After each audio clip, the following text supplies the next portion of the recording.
All right, but before we start though, we talk about that Eternals trailer for a bit, no? Sure.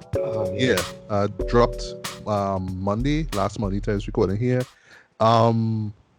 So just get it out of the way. I really enjoy this, and this is funny because I don't even know a thing about these characters. It's not like, like I was unaware of their existence in Marvel comics and whatnot. But Right. I don't know. I just never saw them out now, so I have no idea Yeah. who these characters are and what their skill sets are and how they Right. related to or how they will be related. Sorry, to events in the MCU basically. Right? I don't really know.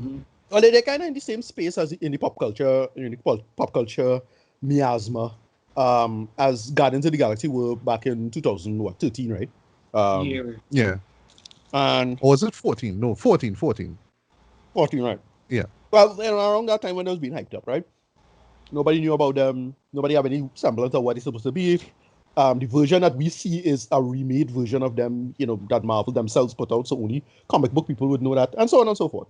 And, what Marvel has done, the well-oiled, giant juggernaut machine that it is now, what they do really well is, set the stage and contrive things narrative-wise ahead of time and test kitchen ideas. So when it's time for it to make real money, again, there's something called being a loss leader, it flows particularly well. It flows better than it could. Hey, is this politically correct, or if this blah blah blah blah blah, whatever it is, you'll come up with a bunch of reasons as for them to not lose money, right? That is the main sticking point, right? And yeah, this shaping up to be really interesting and fascinating for what it is, simply because of who the director is. Yes, Chloe Zhao, Oscar winner. She won for Best Director, of course, for Nomadland, which of course won Best Picture. Much deserved. And I don't know, for me, like from the first shot of it, I was like, yeah, this is pure Chloe Zhao. The funny thing is that I thought that the cinematographer was going to be the same guy who worked with her on on Nomadland and the writer. Yeah, like instantly I thought it was Joshua James Richards, the DP for the writer and Nomadland, but actually it's like no, it is Ben Davis actually. Who has worked on stuff like Guardians of the Galaxy, like you say, Age of Ultron, Doctor Strange, and so on, right? And yeah, you know what I mean? But it has that Chloe Zhao touch to things, you know what I mean? Like just how natural, things look, right? I love the choice of song. I think the choice of song is perfect. Skeeter Davis's The End of the World, which I know a lot of people search for immediately when that trailer dropped. Yeah, I know the song. I know the song from playing Fallout 4. Why am I not? Okay, I haven't played the game, but I'm actually not surprised that it was in that game. That was music that would play in my house, especially like if we're listening to music radio or some kind of something. Oh my god! That's why I remember it from Music Radio 97 actually. So it's one of those songs for me, like you just kind of hear it, but like you know it, but you don't know the lyrics or who's singing, but you've heard it. Umpteen times now because of how much times they play it on a Sunday morning on that station. But yeah, I was noticing faces. I see McGill get my channel in it. She got a second run at the MCU. I know, right? She double dip. Yeah, but lucky for her, she was in full makeup in Captain Marvel, so she get away. Angelina Jolie, I see her there with the sword. She look cool. Salma Hayek, like I was like, oh yeah, she in this suit. Wow, okay. Brian Tyree Henry, sorry, I was like, okay, you in this? Yeah. Kumali, Nanjiani, just like, what? You know what I mean? And it was just cool, like just seeing these, minorities, if you will, in this film. And I was like, okay, and the costumes looking dope, the visual effects looking great as well, and it's not well loved too. And I guess it's very, Chloe Zhao of the film. It's not like abrasive. It's not like all in your face. It's not like some flashy thing. You just see like bits of it, but it just adds so much color and beauty to what you're seeing now, you know what I mean? Yeah. And just back with the song and just with the visuals itself is great. What I do like though, but probably in the second trailer they can explore a little bit more of, is we don't really know what the story is or who the villains are. It's just this race of aliens show up. They pretty much help shape human civilization, and we've been observing them for years, but we never interfered until now, and that's really it. So we see some stuff, but it's not like a bunch of like flashy action sequences, just tone. You know what I mean? Okay, you're gonna yeah, you're gonna have a little dance numbers of sorts or whatever it is.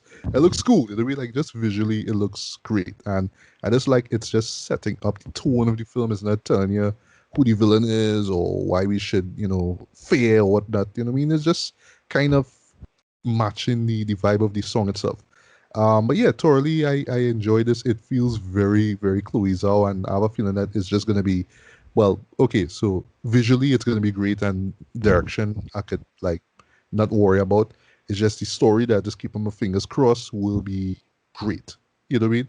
But last thing I want to see though, that post, or I should say, like when post-title scene at the end with one of the characters saying, I mean, if he could lead the Avengers and everybody was laughing at him, I don't think that was put in there on purpose. I don't think that was just put in there just for a laugh.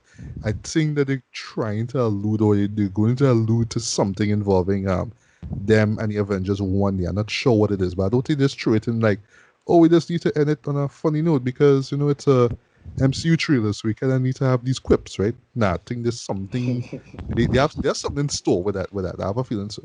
There is possibly. Yeah, possibly.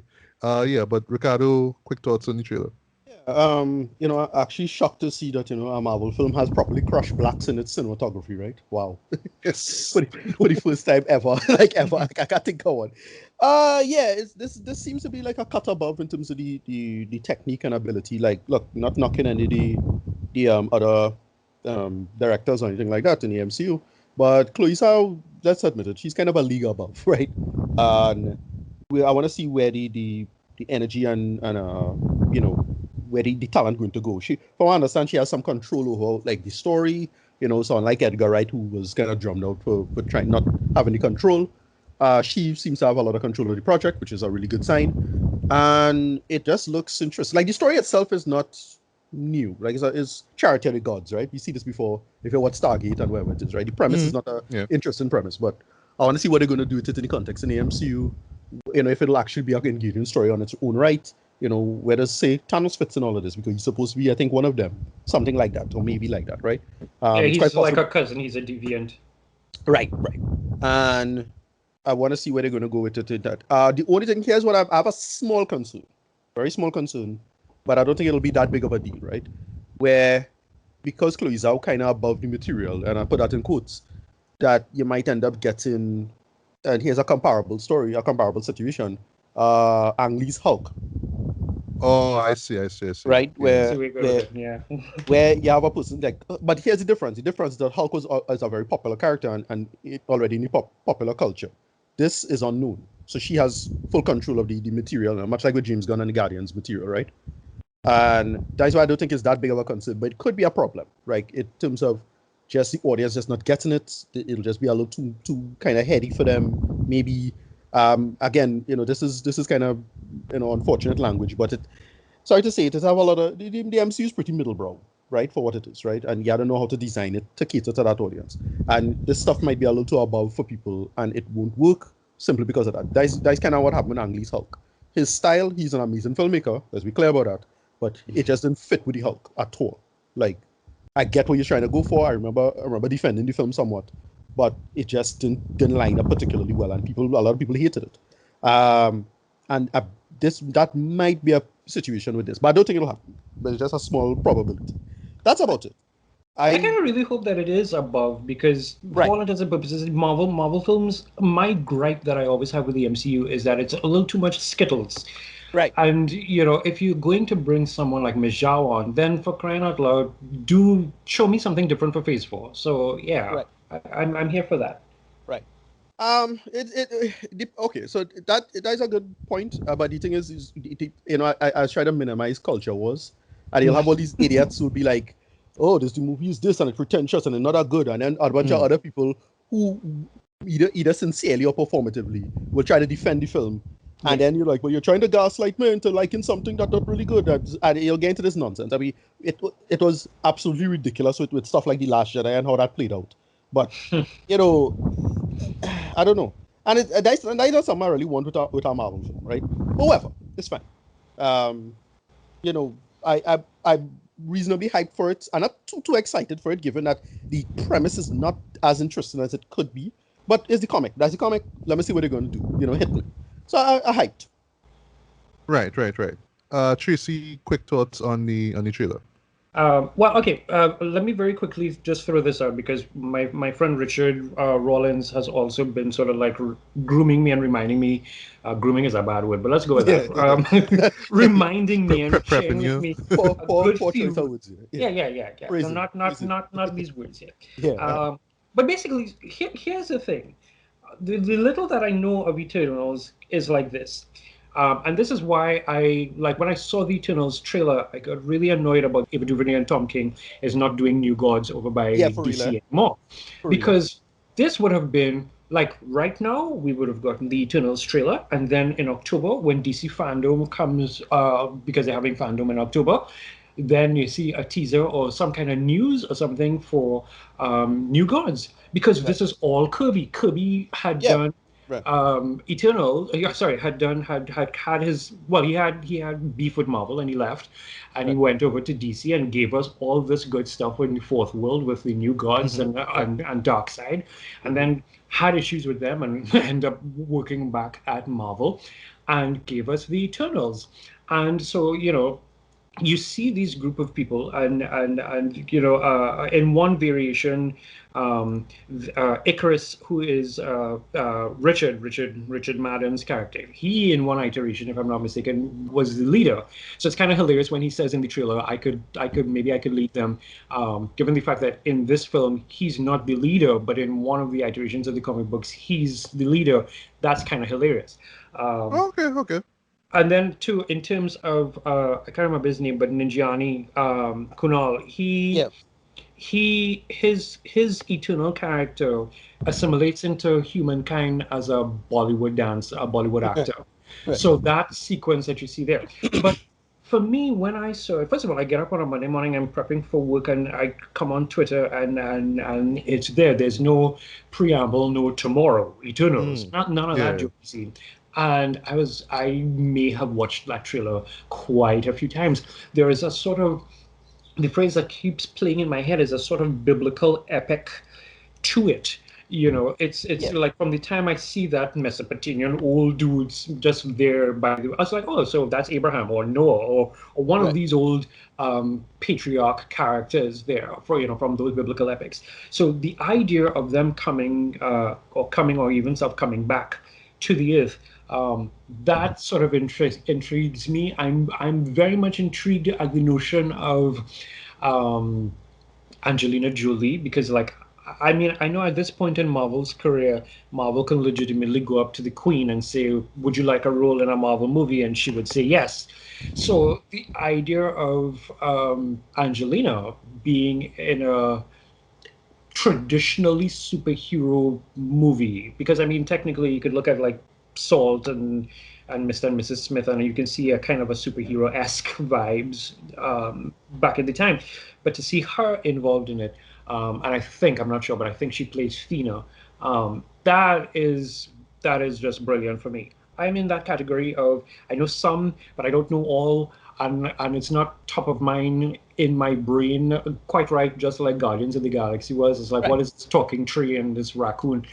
But then I come into it and I see it and I'm enamored with it. So I suspect in trailer 2 we will get full story and all this kind of stuff. What I hope that I don't see in this, like I'm saying, this is phase 4.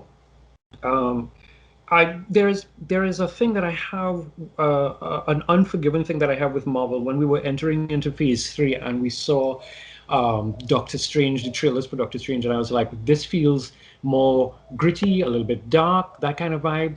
I don't need the quips, I don't need a whole sort of laughter scene and that kind of jerky scene, and there was a bit of that in there. So I'm hoping that as we go into phase 4, we don't have that we have a full-fledged thing. Right. No, for me, I'm glad you mentioned Ava DuVernay and the New Gods, because again, this is Marvel kind of eating their lunch, right? DC now sleep on something they could have jump on, and then they don't deal with it. Oh, by the way, I just wanted a side point on that. Watch Marvel eat DC lunch on a black Superman, right? Just wait. Because I know which character we know which character coming that could potentially come, especially since the project got a big name change. That's all I'll say. I think they just kind of sleep on this one, in terms of getting that New God stuff out, right? It's a shame that we get Snyder's Superman, the DC it is Snyder's Justice League bullshit, and that could have been the template point, but they fuck it up. So bye. We'll see. Well, Yeah, we'll see with this. all right, so yeah, man. I mean, we have to wait until November the 5th. So remember the 5th of November. Ha ha ha. Which by the way, okay, I see, it just like now on me. You know what I mean? I see what y'all did there, Marvel, because everybody, when it comes to November 5th, like me, they're gonna be thinking about Warner Brothers, V for Vendetta, DC Comics or not DC Comics. I forgot the actual offshoot brand that put it out. I can't remember any moment. But yeah, V something. Not Variant. Something else. Is it Vertigo? Vertigo. That's it. Vertigo, yeah. Right. So yeah, I mean, So now we have another superhero, or sorry, comic book movie that's gonna fill that gap for me. I do hope to see this on big screen on opening day.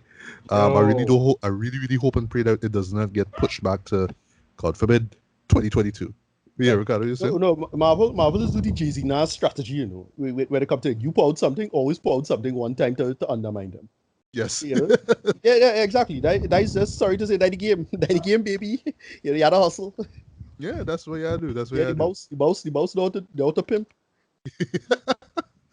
But yeah, that is a real truth. That is that's facts. I'm hoping that at least the 70% down here gets vaccinated, because it seems as if, okay, things are moving a little bit normal up north. That means I need to be in the cinema to see this and not watch it on Disney Plus 45 days later or something. No, yeah. Definitely. All right, and speaking of, before we make the transition to another Marvel product, sort of surprising news for me. You Tracy sent me the picture. Oscar Isaac officially cast to play Moon Knight. Yes. Yes. Okay. Yeah. I mean, we know and love Oscar Isaac. You know what I mean? So yeah. I mean, perfect casting there. Again, another character that I'm all too familiar with. Just probably read a comic or two, or saw the appearance of him ever so often. But you know what I mean? Just like with Eternals, now I have time to dive in and learn, about that character as well. But yeah, I mean, Oscar Isaac, man. I mean, can't wait to see what he does, man. It's kind of one of the worst secret type things, because like a few months before he was there doing these heavy martial art training and like doing stuff with knives and all kind of things. Like, all right, so now the official news comes out. It's like, okay, cool. Yeah, we kind of knew this hot minute. Yeah, Moon Knight is one of those characters, kind of like have a similar cult status to Deadpool. Kind of a weirdo. There's a lot of great humor and jokes about him, but he doesn't blow up yet. And it's shocking that nobody. I thought he would have show up in one of those Netflix stuff, no, but he never did. So like, okay. They finally do. He too big for Netflix, Red? Or is he? I don't know. Back in the way we didn't have nothing. Right. I understand. All right, so let's talk. Well, I should talk about season 1 of MODOK. This is a new series of a Hulu. It's produced by Marvel Television, so it's not, it's not like a Marvel Studios property, right? So here's the thing, right? Going into this, I am honestly not familiar with the character of MODOK, right? I'm not even gonna say what the acronym means, but I don't know what it is. I think it's just because he reminds me so much of stuff forgetting characters right now. I think it's Krang, or basically from from Ninja Turtles. Right. Yeah, like although I know he came out way before then. It's just that look, that sort of small, shrunken head looking kind of character, but it's in some kind of robotic device and it's moving about. So I don't know. It just never clicked with me as such. And while I was kind of, not even marginally, but just kind of faintly familiar with the character. Seeing him in books like Iron Man and stuff like that, I was never like, okay, I need to seek out some story arc involving MODOK and whatever plan he has to rule the world or whatever it is. But just off the look of him alone, I mean, it was kind of interesting that Marvel Television come and say, "Hey, we're gonna do a comedy series based on this guy," and it sort of made sense because of the way how it looked, right? How he looks, sorry. And then when I hear Patton Oswalt, you big comic book nerd, big Marvel nerd, you've seen him in Agents of Shield and stuff like that. Yeah, I mean it makes sense. I mean, and what we know about his voice, the vocal range he have, it's like, yeah, it makes sense, man. But what's also interesting too is the style of the animation. This is stop motion animation that they use. It is, and then then when I saw the logo, I was like, okay, that actually makes sense. It's from Stupid Buddy Studios. That would be helmed by by Seth Green. Those are the guys Buddy, Stupid Monkey or Stupid Buddy. It started off with Stupid Monkey, but then as they evolve, it turned into Stupid Buddy Studios. I get catch too. I always thought it was Stupid Monkey, like that was it there. But then I saw the studios they changed it. Yeah, they changed it. They blew up. They blew up. But yeah, so that's why it has that kind of Robot Chicken kind of vibe to it. Right, it's Robot Chicken. Exactly. Yeah, exactly. And going in, yeah, that's what you have to kind of keep in mind when you're watching this, right? Because it feels, for better or for worse, like like Seth Green himself, even though he's not technically the creator of the show, kind of come and say, okay, like how Robot Chicken is just a bunch of sketches, and most of them, poking fun at pop culture. Let's try to actually make a narrative here, but kind of do the same thing. And that, in a nutshell, is the style or the approach to the show here. So what's about it centers on, MODOK himself, right? He, so again, going into this not knowing anything about the character, right? He runs this evil criminal organization called AIM, right? And where the story begins is that, they're on hard times. And when I see that, I was like, wow, that just kind of hit close to home, boy.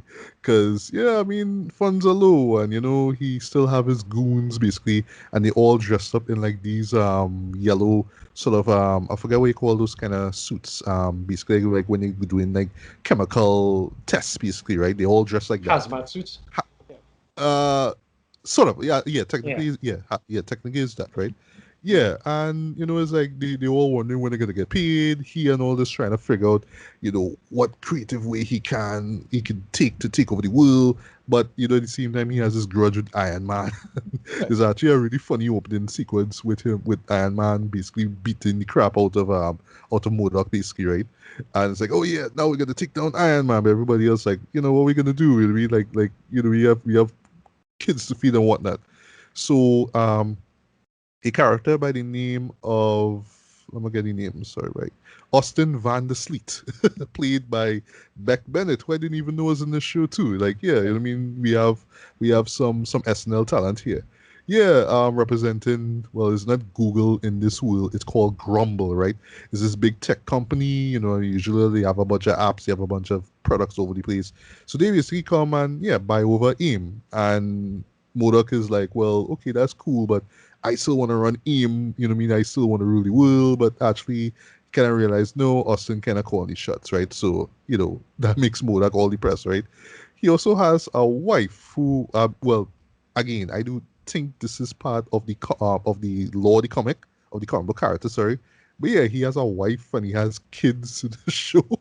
So his wife is Judy, right, played by Amy Garcia. And one thing I like about the show here too is that they really zero in on the fact that she's Latina, and they bring it up ever so often, like, yeah, she's this human Latino woman who married this guy, right? This big-headed supervillain guy. They have two kids. The kid, like, normal. Well, he's actually like normal human, right? His name is Lewis. He's played by Ben Schwartz. I was like, hey, you in this too? You know what I mean? He's awkward. He talks a lot of crap in this show, right? And I would say that yes, while he does border on annoying sometimes, right, he does just his the way how offbeat he is and just how weird and kooky he is, it makes for some solid laughs, right? And then also too, he has a daughter called Melissa, but in this case, she looks very much like her father, right? And she's played by McGill Melissa Fumero, right, from Brooklyn Nine-Nine. Okay. I said recently that Wow, it that's was cool. yeah, recently I did say that it was Stephanie Beatrix was playing the role, but I actually made a mistake. It was Melissa, right? I thought it was funny having Melissa herself play Melissa. That I thought that was like really funny, right? Right. But yeah, she is older than her brother, and basically she is always there to kind of, well, she always feels like her dad doesn't take her seriously at all and all that kind of stuff, right? Mm. So she has these issues. And in a nutshell, what happens is, well, basically Jody just gets fed up of MODOK's BS and files for divorce. So yeah, he's dealing with that too, while he's trying to deal with this whole company business, this shenanigan stuff.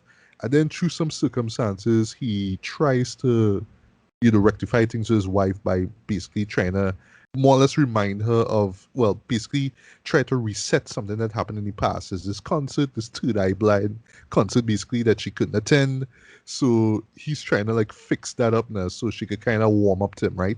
I won't see what happens there. But what I won't see everything that happens there. But what does happen now is that a younger version now of MODOK picks up on the whole time travel stuff and basically kind of follows normal MODOK back into the present. So he becomes one of the main villains. And surprise, surprise, there's some shady stuff going on with Austin and Grumble that kind of leans towards world domination as well. And I'll stop there, right? Right. So, the good. So You know what I mean? when I saw the Good. the ad to the show, I thought it was like it was trying to do the tapping into the same kind of Harley Quinn energy. It's a villain who good really, but here's This how. was my thinking Yeah, too. it Right. kind of does. It kind of does. Where, yeah, I mean, you look at MODOK and just from the moment you see him is like I just can't take you seriously, right? And this is what I like about the show itself. Well, then again, I don't really know anything about the character, right? This whole idea that you look at this guy and he's talking about, oh, I want to rule the world, mahaha, but it's like, dude, look at you. You know what I mean? And I like how the show plays that, like they don't hammer it over your head, but it's like, yes, why really, why should we take you seriously? And I think like for diehard Marvel comics fans, they'll actually like that. Just the idea that hey, we can actually make fun of characters like this, right? What it actually reminds me of a bit too is like the Lego Batman movie. In particular, like how they poke fun at Batman and Joker and all these zealous villains. Okay, yeah, you see some zealous villains in this as well too. Some of them I do even know are real. Like you see the character of Pound Cakes, you see Wonder Man, you see Anga I the don't know. I Screamer. want to do something. Yeah. Yeah. I know what. Yeah. Well, although don't really know everything about Wonder Man. Oh, one thing. Well, two things about Wonder Man. One, he's voiced by Nathan Fillion. Great choice. Great. And Great. secondly, he becomes. That's all I'll say.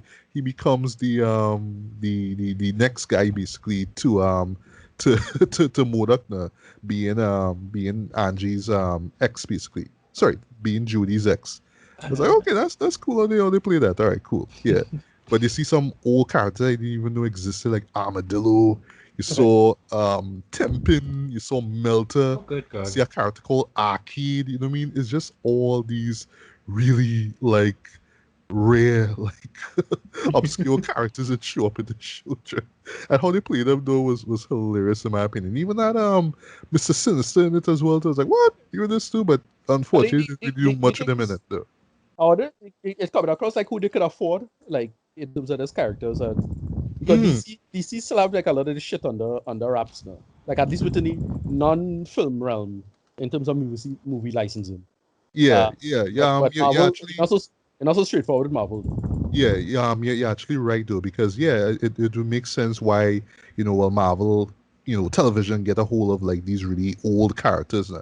Because even though they mention the Avengers, you don't ever see the Avengers. And it's funny that the only Avenger that you see is Iron Man, but you never see Right. Tony Stark. You always just see Iron Man in his full costume and full armor. Sorry, I thought it was like, Right. okay, that's all. You're clearly trying to work around Marvel Studios. Like we could mention all that because the same world, but you all have our universe. We have our post Fox, you know, characters basically, so we could only do so much, right? But yeah, um, Marvel Studios and Marvel Studios and Marvel Television for me tends to feel like that couple that they're together, but it's a very tense relationship, and everybody just looking at it like, ew, that's It got that drama over Spectacular Spider-Man is so tragic. of course. Just so brutal, like how that play out now. But yeah, okay. So how is the humor? How is it funny? What is it? Robot chicken? Well, What is? all right. Well, that I was going to get to it too. The humor is it's not so much entirely based on pop culture references or oh, this character, we'll make fun of the character and all stuff that people was making jokes of for years, and I mean on forums and stuff like that. No, it's genuinely funny at times, right? But I would say though that there's a lot of humor in this, right? But some of the jokes, not all, but this ever so often, some of the jokes might not land as well as they should. Sometimes they're really reliant on character and well, the delivery of the line and whatnot. Right. Um, and just to get it out of the way, I thought that the voice acting was fantastic across the board. I think that is the highest praise. Like that's like the one thing the show really nails, right? But yeah, humor wise, it is kind of spotty at times. Like you know what I mean. And each episode runs for like about a 23-24 minutes, right? So yeah, you have to kind of just be just keep the energy going there. But ever so often, think means like some funny moment might happen. You're like, nah, you know what I mean? And yeah, it does kind of rely a bit on that robot chicken style of humor, right? Where it's about the absurdity of it all, right? Ever so often they will drop some over the top, graphic violence and stuff like that, but it's just there for laughs now. But yeah, so yeah, humor. It's not like it's not like gut bustingly funny throughout. I have some really decent jokes here or there, and some nice little callbacks, some nice little references to like comic book material and stuff like that, right? But I can't honestly say that it is going to be a show that is going to be laughing at like entirely. You know what I mean? And also because they're trying to tell a story, which kind of doesn't always stick the landing. I mean, you know what I mean? Like it still works, right? It's still in terms of just like developing the character of MODOK and his conflicts and all that kind of stuff, right? Patton also, I thought was fantastic as MODOK, though he nails it. Even having him just see things that you really wouldn't imagine a character like him see too, right? I would say though that at times the humor, just going back to the humor again, does feel a little forced. Like how to say it, like sometimes we just have to have characters just be so over the top and so dumb. It's almost like you're wondering if they Right. just kind It's of it have a term for I don't this. know how to call it basically. But it's what you call you flanerize a little too early if you understand that reference. Um, you Oh, wonder. okay, Flanders, right, right, Yeah. Simpsons, yeah, Right. yeah. So, case in point, Modok's kid, right, Lewis, right, like they will tell you, okay, he just wants to be noticed, and it goes a little deeper in terms of the divorce, how he's dealing with it, right? Because he's a fan of magic, right? And he's always trying to do all these magic tricks and all that kind of stuff. There's actually a episode where, and I'm gonna see how he ends up in Asgard, right? He's well, okay, so they couldn't show Thor, but they had to show like they threw a little frost giant, they threw some goblins and stuff like that, and like he's showing the goblins some magic trick and all that, right? But at times he would just kind of say or do something that is so incredibly idiotic, Dread. You you're kind of wondering whether you should like the character because of how just how unintentionally dumb he is, or feel sorry for him, or just be annoyed by him, right? 'Cause it's just the effort that the show will go to just have characters just say goofy things and be goofy. Now you're like, all right, I don't know if I liking these characters or if I caring about them or the story because of just that added effort. Now, you know what I mean? And not saying that everybody is like that, but yeah, majority of characters do have that. Okay, that's just stupid. That's just dumb moment, right? Right. I forgot to mention another character who shows up is a character called Scientist Supreme.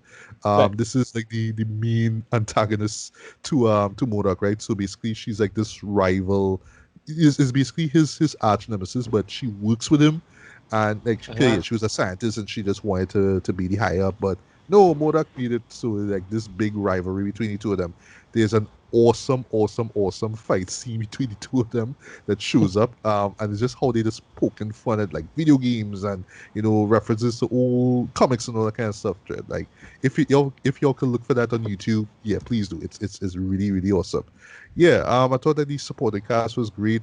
Amy Garcia, Melissa Fumero, Beck Bennett. You know what I mean? Just the voice acting was on point, right? Animation I thought was solid for the most part, right? It feels.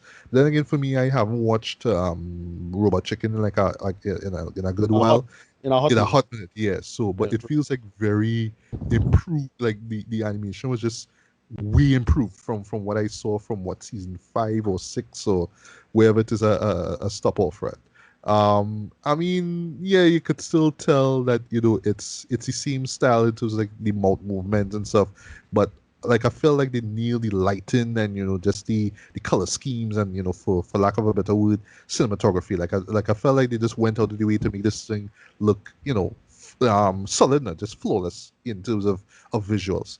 The music I thought was quite interesting as well because yeah, MODOK actually has a trap theme song. Like it's not like with vocals, it's just like a beat, but the beat, I won't lie though, slaps him, and Right. it fits his you know grandiose super villainous about him. It just fits. Like when you hear it, it will stick with you. It really does slap. I will have to And go look for that after. yeah, it's really really good. And they do, it's basically like they have to do the sort of over dramatic Dexter's Laboratory style of music where everything has to be all tense and dramatic. Every so often, they might slap some, like a little trap instrumental or some drum set, and it works. I thought it works though. The overall story though, because it goes in different directions, right? So it's not just about his family, Modok's family, but also like what he's dealing with at work, what he's dealing with Austin, their schemes, and the younger MODOK and stuff like that. Um, I'd imagine like if you knowledgeable about these characters, especially MODOK, it will make much more sense to you.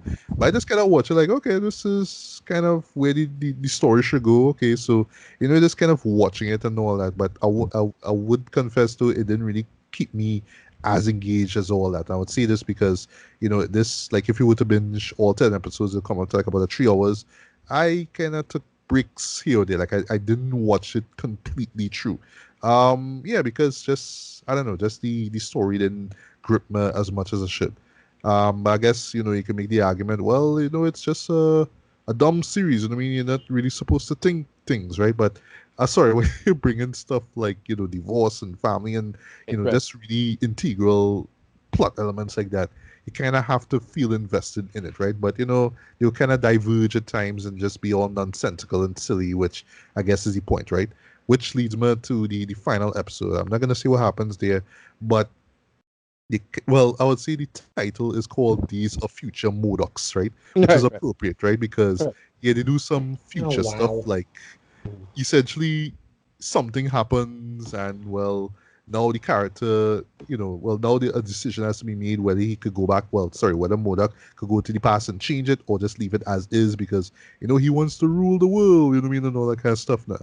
And yeah, it's just they just kind of set it up for a second season, but I felt they could have just like I felt the execution was a little too rushed. Like it just kind of happens, and the show just kind of ends, and like, okay, well, that was kind of dark though, like a little overly dark. But I mean, I get in terms of him being the villain, it kind of makes sense. But what? It just kind of happens now.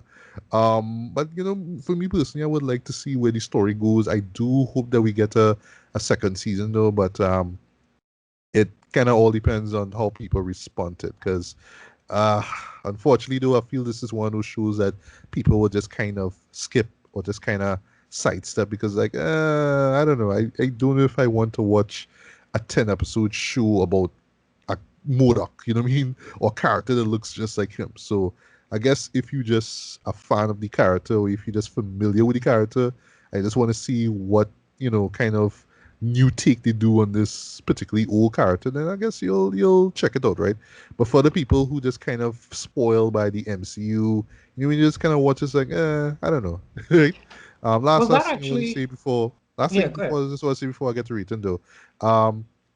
they do hint at the very end. Every episode says there's this graphic novel series that came out called MODOK Head Games, Right. which is co-written by Patton Oswalt, and Okay. I kind of want to Nice. read it. I have a feeling that it's not gonna be as comedic or over the top like how this show is, but it could be interesting. And for me, as I say, somebody who never really read the books or know anything about the character, I'll probably learn a lot more about the character than this show, presents that. Because here is just, okay, we're not really going in deep into this guy. Like, we're going to change things up as much as we could.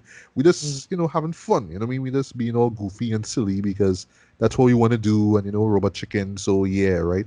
But, yeah, don't expect to don't expect to come out of the series itself like, okay, now I understand. Now I like MODOK, or now I understand why he's one of the best comic book villains of all time. Nah, no, not really. Not really. But yeah, Tracy, you're saying? No, I was just sort of wondering if uh, okay, here's my thing. Do you think, and I throw this out for the both of you, do you think that it suffers because, okay, we live in a world right now where everything that comes out Marvel or rather MCU has there's a connection to something that happens to something else. So like Right. Marvel is and the MCU is coming out with the What If series, and that's going to be animated. And it's narrated by the Watcher, and we've seen the Watcher at the end of Guardians of the Galaxy Volume 2, Right. and it's possible that the Watchers might show up again sometime in a future film. Whereas with MODOK, it's this Right. piece They're of too thing that isolated. is, yeah, Yeah. there's no connections. I mean, Because like, you're just gonna be sitting on them like, all right, what's he connected to? Is he gonna be in an Avengers movie? What? How? right, right. I understand. I understand your point because DC can kind of get away with this because well, the supposed mainline DC kind of shit in the bed, so they it don't really Yeah. it not really nobody cares much now, to be hmm honest. But with hmm this, because Marvel's so where's called that vertically integrated or whatever you want to call it, something like that, right? Where everything lined up. So like if something don't fit into that, nobody will care. I'm not sure. Yeah, that's a legitimate concern though, if you're thinking about it. Yeah, I agree. I agree. Yeah, and I think unfortunately this that is gonna affect the reception to the show, right? Because Right. I would say it's good. It's not great. It's not something that I will remember in a hurry though. But Right. what I mean, if you have time to kill and you just kind of want to see that robot chicken style of animation humor Right. in Marvel form, then you'll appreciate it for the most part. But I don't think with this show here they will win any fans or whatnot. 'Cause, it's just that sort of irreverent humor just throughout though. But they're telling a story as well, and it kind of holds your interest at times. Other times just like, well, not really, you know what I mean? But still, I would say if you're curious, check it out. So, for me, I'll give this I like 3 out of 5, man. It's alright for what it is, right? It's not the worst thing out there, though. I do appreciate the effort put into taking, well, not an obscure character, but just a character who looks the way he is, and just say, hey, let's make fun out of that. But we also want to tell a story and just try to put him in modern times, and let's see how he deals with Right. his corporation being bought out, and Yeah. with family problems and stuff, and shenanigans. Yeah. Right. Because what I was kind of expecting myself was something along the lines of like you see that who was the side character in in in in Harley Quinn, that guy in Harley Quinn, the short guy. I was Oh, expecting. oh gosh. I know you're I'm talking about seeing his face. I can't tell you his name. the psychic guy. Yeah. Yeah. Is it Doctor Psycho? Is it? Doctor Doctor Psycho. Psycho. Yeah. He kind of reminded me of this Doctor Psycho character, and I thought that would have been the premise of the character. Like, oh, it's this kind of character, but they switch up on him or something like that. But like, it's Patton Oswalt, so I don't know what voice acting we're gonna get with that, and where the personality going to go, given Patton Oswalt's particular style of humor and what he's catered to. Yeah. But I don't know. I'll go watch it myself. I didn't get a chance, but yeah. Yeah. Well, watch it. Right. If you want to binge it, binge it. But I'd say just watch it like episode or two. I mean, like I was gonna say a day, but yeah, basically, I wouldn't recommend binging it throughout though, because you might get a little bored halfway. But last thing I just want to say though, I am glad for Mr. Oswald though that he get a link like this, or opportunity, I should say, to, voice this character and, co-create a show based on this character, and Right. even write, a graphic novel or series, whatever, based on this character. You know what I mean? It's like the kind of stuff that we as comic book nerds, secretly want to do. Like, yeah, I want to make my own, spin-off series based on one of my favorite characters, or I want to make my own TV series based on this character. But because of pop culture, yeah, let me just kind of treat things kind of comedic, you know what I mean? Like that. Right. So, I mean, I can't knock him at all for getting the opportunity to do this.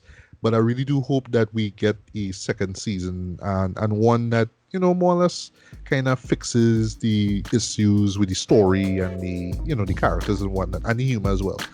But yeah, I mean, I have my fingers crossed. I really do hope we get a second season. If not, well, c'est la vie. But I just hope it's something that people don't, blatantly ignore, even though I have a feeling that people will, just because of the character alone, right? But still, I mean, I still think it's worth checking out. So yeah, if you have the time, yeah, give it a look, bro. Hey, this is Matthew Bailey, and I hope you've enjoyed this segment of the BS Beats and Bailey podcast. If you'd like to hear the full episode, hit up my link tree. On the other side of my head are 2 videos you can check out. Like this video if you like it, feel free to subscribe and hit the bell as well. Thanks for listening, and until the next one, take care, peace.